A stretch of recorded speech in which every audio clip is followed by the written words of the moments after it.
should we deal with toxic people? And if we absolutely have to be around these folks, what should we do to actually make the experience a little bit more positive? And more importantly, what else can we do to stop from falling under their influence? Don't worry guys, we're gonna address all these questions right now. Welcome back to the channel, everybody. Untitled Chapter here, aka the best dressed man in tech sales. Don't forget it. And in today's video, we're going to talk about a very, very important topic, you guys. We're going to talk about how do we deal with toxic people. Okay. Now, before we go any further, let's define toxic real quick. We're going to use 3 specific criteria for this video. Number 1, toxic people are those who complain a lot. Okay. Number 2, toxic people are those who blame a lot and don't take personal responsibility for their actions or circumstances. And then number 3, toxic people are those who drain us and do not contribute to our sense of well-being. Okay, so that's the lens through which we're looking at the word toxic in this video, and that's how we're choosing to define it for the rest of this moving forward, okay? So now that we have defined what toxic is, let's talk about 3 specific ways that you can deal with these types of people and minimize the influence, the negative influence specifically, that they may have on you when you have to be around them. All right guys, the first thing that we want to avoid when we have to be around toxic people is we don't want to share good news with them. Okay, I know this sounds interesting, but there's a couple of reasons why we want to avoid sharing any sort of positive news with these people. Number 1, if we share positive news, that is going to maybe cause them to draw a comparison between them and us, right? And what that's going to produce is potentially feelings of jealousy, feelings of being envious, feelings of seeing you as a threat or seeing you as competition. And from that point forward, they might start to try and jab at you or activate things that can maybe turn the conversation negative or put more of a spotlight on them. So for that reason, you want to avoid sharing any good news. What you can do instead, if they ask you how life is going and how you're doing, you can just be very vague and say, yeah, things are good, you know, I've been feeling very lucky. Yeah, that's another thing you can do, guys. If you do happen to talk about work or life and maybe something great did happen to you, don't talk about how you earned it or worked really hard for it. Just blame it on luck, okay? Blame it on good luck, because that's going to show that you're kind of minimizing and downplaying your own efforts, which is again going to reduce the chances that you activate any feelings of jealousy or enviousness, if that's a word, in the other person. So for that reason, again, minimize the good news, be vague unless they get into really hyper-specific questions. All right, guys, the second thing that we want to do around toxic people is we want to point out the positives in anything that they say.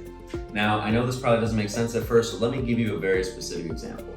Between 2017 and 2019, I was living in Boston, Massachusetts, and one day I was headed to a work appointment, called up an Uber, get inside the Uber, right? Within 2 minutes, the Uber driver just starts complaining like crazy. Starts telling me about how his brother's operation got messed up, the hospital was terrible, the doctors were terrible, they're gonna sue the hospital, all this stuff. And as he was talking, I said, what can I do about this? And so I did what I like to call a calculated interruption. What I did was I interrupted him for a moment. I said, man, you know what? I'm so sorry to hear about this. This sounds terrible. How is your brother doing now, if you don't mind me asking? And all of a sudden he paused and he said, my brother's doing great. I said, is he? Is he home now? Yeah, he's been home for about 3 months. Oh my God, it's amazing. How's his condition? Is his condition improved? Is he all right? Can he walk, all that? Yeah, he's good. He's so much better, thank goodness.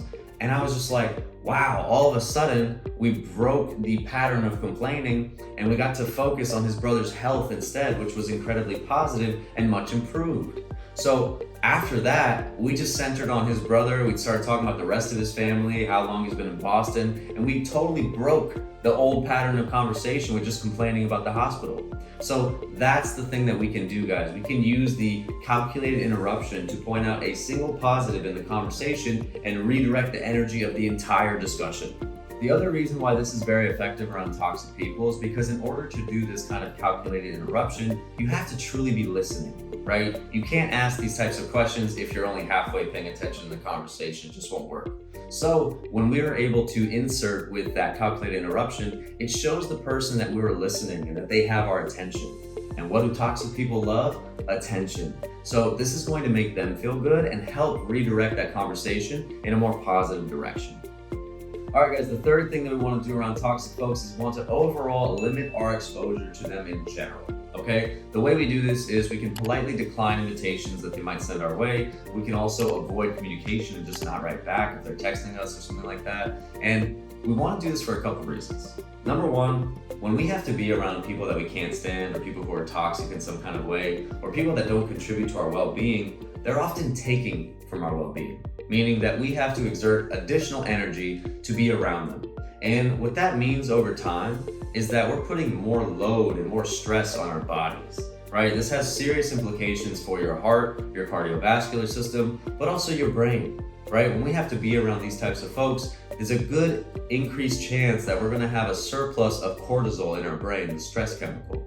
And you don't want to have a surplus of that stress chemical for way too long, because again, it's going to have negative implications for your health later on. So for those reasons, guys, you really want to limit your exposure to toxic folks. Politely decline the invitation. You don't even have to explain yourself. You can just say, hey, sorry, not going to make it, right?